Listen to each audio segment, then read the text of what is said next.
Sa sigig inom sa akong pulis nga bana, wa na siya'y time sa among pamilya. Mayong adlaw kanimo DJ Sam, ingon man sa imuhang libuan ka mga viewers ug followers.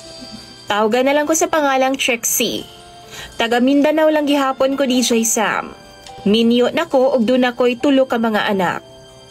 Pulis ang akong bana DJ Sam. Ug mauni ang akong ginaproblema taod-taod na. DJ Sam, wa na gyud ko kasabot sa akong bana. Muuli, permi na lang late, kay gatagay sila uban sa iyang mga katrabaho.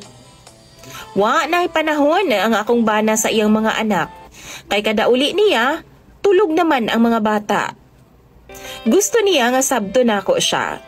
Pero lisod, kay halos kada adlaw na lang muuli nga late na ug nakainom pag yu DJ Sam. Makasabot ko kung kabahin sa trabaho, maong late siya makauli DJ Sam. Pero kay kada uli nakainuman, hubog pagyod. Ug mao na iyang rason kay nang hanggat daw ang iyahang senior. DJ Sam, naagi yung mga time nga need na mo iyang presensya. Labi na usahay nga na ako ipamalihog niya like tambal or bisan unsa nga need sa mga bata.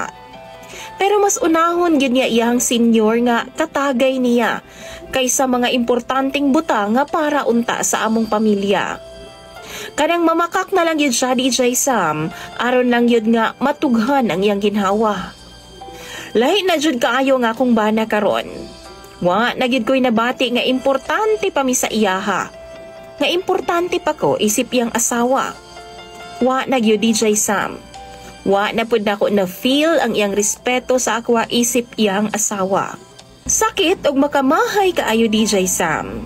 Nga ibaylo lang daay miniya nga iyang pamilya. Ngadto sa iyahang senior nga iyang kauban pirmi sa tagay.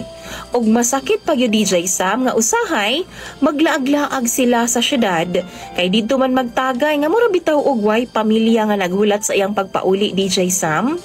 Maunang sige pud kog kabilar, kay di man ko makatug sa kabalaka. Simba ko daw bi mga unsa kay lagi nakatagay na. Maunang galibog ko DJ Sam nganong ginaingon ani man mi sa akong bana. Tarong malunta ko nga pagkaasawa ug pagkainahan sa akong mga anak. DJ Sam, taas na kayo ang akong pasensya para niya. Kay lagi ni agi nga nangaliwa pud siya DJ Sam. Pero gidawat gihapon nako siya. Tapos karon, ani lang ang iyang pagtrato nako. Dili nako deserved ang iyahang treatment sa ako karon DJ Sam. Sakit kaayo. Mas ginapa-feel na jud niya nga mas importante ang mga tao nga iyang katagay kaysa sa amua nga iyang pamilya. DJ Sam ug mga followers nimo, unsa bay angay na kong buhaton ani akong sitwasyon karon. Dinhi na lang ko taman og dagan kayong salamat sa paghatag panahon ning akong problema. Imong follower og sender, Trixie.